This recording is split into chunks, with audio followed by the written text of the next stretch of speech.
Hello and welcome दोस्तों to 5 minute engineering. आज का वीडियो आगे बड़ा कमाल का होने वाला है दोस्तों, क्योंकि आज की इस वीडियो में एक और ट्रांसफॉर्मेशन टेक्निक के बारे में बात करने वाले हैं जिसका नाम है स्केलिंग। इससे पहले भी भैया एक ट्रांसफॉर्मेशन टेक्निक जिसका नाम था ट्रांसलेशन, उसको बढ़िया तरीके से आसान करके समझाया था न्यूमेरिकल के साथ। वही ठीक अपन स्केलिंग के साथ भी करने वाले हैं। सबसे पहले समझ लेते हैं ये मामला है क्या।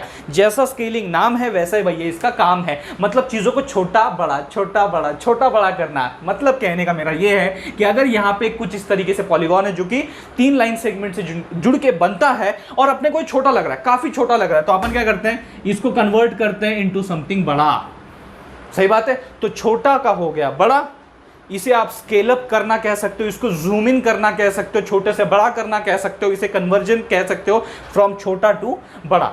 तो ये भैया स्केलिंग अपन ने किया, this is one of the form of scaling. और दूसरा क्या हो सकता है कि यार ये बहुत बड़ा हो गया, ओके ये थोड़ा सा अजीब लग रहा है, मेरे को क्या करना है, इसको नॉर्मल में लाना है, मतलब छोटा करना है। सही बात है, तो वो भी किया जा सकता है, बड़े से छोटा। ये सब कुछ जो है किया जा सकता है अगर आपको स्केलिंग पता हो तो। अब थोड़ा सा डिटेल्स में जाते हैं और इसको बेहतर तरीके से समझते हैं। अब यहाँ पे यार देखो, ये अपन 2D की बात कर रहे हैं, 2 डायमेंशनल स्केलिंग की यहाँ पे अपन बात कर रहे हैं, तो वो 2 डायमेंशन भी यहाँ पे अपन लगा ही लेते हैं कुछ इस तरीके से। ओके, ये 2 डायमेंशनल प्लेन में अपना ये छोटा वाला है और उसको फिर अपन ने कन्वर्ट किया इनटू बड़ा। ठीक है, अब यहाँ पे मुझे एक बात बताइए, ये जो रिस्पेक्टिव इसके पॉइंट्स हैं पॉलीगॉन के, इनके कुछ ओल्ड कह लो ओरिजिनल पोजीशन होगी, कुछ ओरिजिनल कोऑर्डिनेट, तो अपन इसको क्या बोल सकते हैं, these are nothing but my old या फिर ओरिजिनल कोऑर्डिनेट्स। बराबर है। अब अपन जब इसको बेसिकली कन्वर्ट कर रहे हैं तो हमें यहाँ पे 2 डायमेंशनल प्लेन में कुछ अलग कोऑर्डिनेट्स मिलेंगे। सही बात है, ऑब्वियस सी बात है। ओके, तो उसे अपन बोलेंगे न्यू कोऑर्डिनेट्स। सही बात है। तो अपने को यहाँ पे क्या करना होता है, चाहे you are going from here to here, तब अपन बोलेंगे यार ये ओल्ड थे, ये ओरिजिनल थे, और अपने को इसमें कन्वर्ट करना है, यानी स्केलिंग परफॉर्म करने के बाद अपने को कौन कौन से वो न्यू कोऑर्डिनेट्स मिलने वाले हैं ये फाइंड आउट करना है, इसमें अपन इंटरेस्टेड होते हैं। और अगर मैं उल्टी तरफ जाऊं, मतलब बड़े से छोटा करने जाऊं, तब ये आपके ओल्ड या ओरिजिनल कोऑर्डिनेट्स होंगे और जो आपका रिजल्टेंट होगा वो होंगे आपके न्यू कोऑर्डिनेट्स। अब ये अगर आपको फाइंड आउट करना है तो इसमें आपकी मदद कौन करेगा, इसमें आपकी मदद के लिए आ जाता है Sx और Sy। इसे अपन बोलते हैं स्केलिंग फैक्टर्स। इसे अपन क्या बोलते हैं, स्केलिंग फैक्टर, कि एक्स डायरेक्शन में कितना स्केल करना है, वाई डायरेक्शन में कितना स्केल करना है। यहां पे एक बात आपको समझनी है कि अगर आपका Sx और Sy जो है अगर वो ग्रेटर देन 1 है, रिमेंबर दिस थिंग, Sx और Sy जो है अगर उसकी वैल्यूज ग्रेटर देन 1 है, तो इसका मतलब आप सिंपली क्या कर रहे हो, छोटे से बड़ा ऑब्टेन करने की कोशिश कर रहे हो, जूम इन करने की कोशिश कर रहे हो। ओके, लेकिन अगर इसका उल्टा केस है, मतलब अगर ये लेस देन 1 है, Sx और Sy की जो वैल्यूज है अगर वो लेस देन 1 है, तो आप क्या कर रहे हो, ये वाला प्रोसीजर कर रहे हो, बड़े से छोटा करने की यहाँ पे कोशिश की जा रही है। मतलब यहाँ पे अपन उसको बड़ा दिखा रहे हैं, और अगर लेस देन 1 रहा Sx और Sy तो अपन इसको छोटा दिखाने की कोशिश कर रहे हैं। एक और चीज जो आपको समझनी है कि अगर वो इक्वल टू 1 रहा तो मतलब ना ग्रेटर है ना इक्वल है, ओके, मतलब ना ग्रेटर है ना स्मॉलर है। अगर वो इक्वल टू 1 रहा तो इसका सिंपल सा मतलब होता है कोई चेंज नहीं होने वाला, यही जो आपका ओल्ड था यही आपका न्यू भी रहेगा, नो चेंजेस, बिकॉज यहाँ पे scaling factor is equal to 1, तो यहाँ पे कोई चेंज नहीं होगा, जैसा का तैसा वो रहने वाला है। अब मैं आपको बताता हूँ कि यहाँ पे एक्चुअल में जो चीजें मैं बोल रहा था ना, ओल्ड और जो एक तरीके से न्यू, उसका मामला मैं आपको समझाता हूँ। लेट से मेरे कोऑर्डिनेट्स है A, B और C for this particular polygon. तो अभी अगर मेरा समझ लो Sx Sy जो है वो ग्रेटर देन 1 है, तो मुझे रिजल्टेंट क्या मिलेगा, एक scaled up version, zoom in version मिलेगा मुझे इसी पॉलीगॉन का। तो मैं इसे बोलूंगा A', B' और C'। अब ज्यादातर केसेस में, ज्यादातर न्यूमेरिकल्स में अपना मोटिव ये होता है कि अपने को ये A', B', C' फाइंड करना है, लेकिन कैसे करें, how to find it. Okay, translation में अपन क्या कर रहे थे, ट्रांसलेशन में अगर अपने को A' फाइंड करना था तो अपन A प्लस T लगा रहे थे। सही बात है, यही कर रहे थे, लेकिन यहां पे ऐसा नहीं करना। यहां पे अपने को एडिशन नहीं करना है, यहां पे अपने को मल्टीप्लिकेशन करना है विद द स्केलिंग फैक्टर। तो यहां पे T का S हो गया और एडिशन का मल्टीप्लिकेशन हो गया, and that's how you are going to get your A', similarly B' and similarly C'। इसके ऊपर एक डिटेल में जो न्यूमेरिकल है वो अगले वीडियो में अपन देखने ही वाले हैं, लेकिन पहले इस फंडे को समझ लेते हैं कि आखिर ये मल्टीप्लिकेशन होने कैसे वाला है।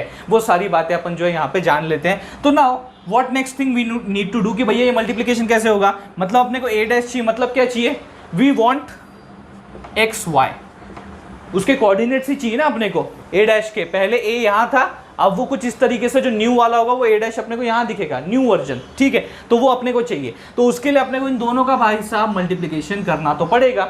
अब इन दोनों को जैसे अपन ने जब अपन ट्रांसलेशन कर रहे थे अपने को मैट्रिक्स की मदद लेनी पड़ी थी, सेम यहाँ पे भी मैट्रिक्स की जो है अपन मदद लेने वाले हैं। उसमें आपका जो ए है उसके भी कुछ कोऑर्डिनेट होंगे एक्स वाई कुछ इस तरीके से, और जो एस होता है ना, जो एस होता है उसे अपन कैसे दिखाएंगे, how we will show that S, कुछ इस तरीके से 2x2 मैट्रिक्स आपको एस का मिल जाएगा, एस एक्स 0 0 एस वाई। अब आपको सबसे बड़ा दिमाग में सवाल होगा कि ऐसे ही क्यों लिखा, why you are writing it in this way. तो एक्चुअल में क्या होता है मैं आपको बताता हूं, एक्स डैश जब अपने को फाइंड करना होता है स्केलिंग में, so what we do x into S x, और जब y डैश अपने को फाइंड करना होता है तो y इंटू एस वाई। मतलब क्या कि आपका जो ओरिजिनल x की वैल्यू है उसको आप sx के साथ ही मल्टीप्लाई करना चाहते हो, sy के साथ नहीं, और जो y होता है ओरिजिनल उसे आप sy के साथ ही मल्टीप्लाई करना चाहते हो, sx के साथ नहीं। तो अगर यही बिहेवियर आपको चाहिए, so this behaviour can be accomplished by using these matrix.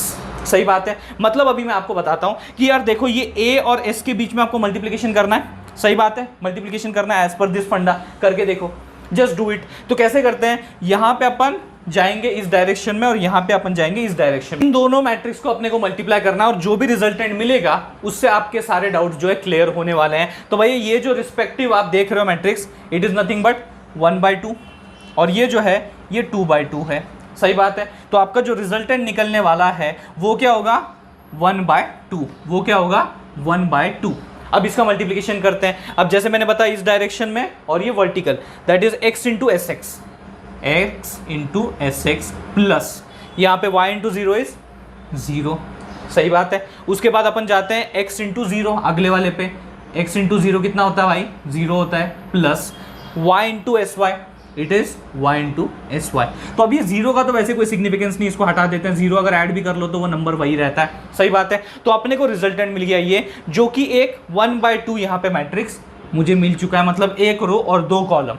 अब अगर गौर से आप इस रिजल्ट को देखोगे, this is nothing but x dash and this is nothing but y dash that we wanted, और वही चीज अपन ने यहाँ पे दिखाई है कि x डैश क्या होता है x इंटू एस एक्स जो अपने को यहाँ मिला, और y डैश क्या होता है y इंटू एस वाई।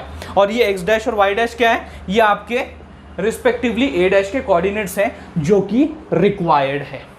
पूरा मामला क्लियर हो गया, पूरा मामला समझ में आ गया कि ये हमने इस तरीके से मैट्रिक्स 2/2 क्यों लिखी, क्योंकि भैया अपने को ये चाहिए था, we wanted this x dash and y dash. अगर ये अपने को चाहिए तो कुछ इस तरीके से फॉर्म में मल्टीप्लिकेशन होना चाहिए, इस तरीके से रिजल्टेंट मिलना चाहिए, रिजल्टेंट मिलने के बाद x डैश y डैश मिल जाएगा, जिससे अपना a डैश अपने को मिल जाएगा, उसके कोऑर्डिनेट मिल जाएंगे। सेम परफॉर्म आपको करना है b डैश पे और c डैश पे, अगर आपको फाइंड करना है। इसके ऊपर एक डिटेल न्यूमेरिकल जो है वो अगले वीडियो में आपको देखने को मिल जाएगा। हाल फिलहाल अगर ये वीडियो आपको पसंद आ गया होगा, अच्छा लगा होगा, इन्फॉर्मेटिव लगा होगा, तो भाई इसको लाइक कर दो, उससे भी ज़्यादा जरूरी इस वीडियो को शेयर कीजिए अपने सारे दोस्तों के साथ। थैंक्स अ लॉट दोस्तों फॉर वॉचिंग दिस वीडियो।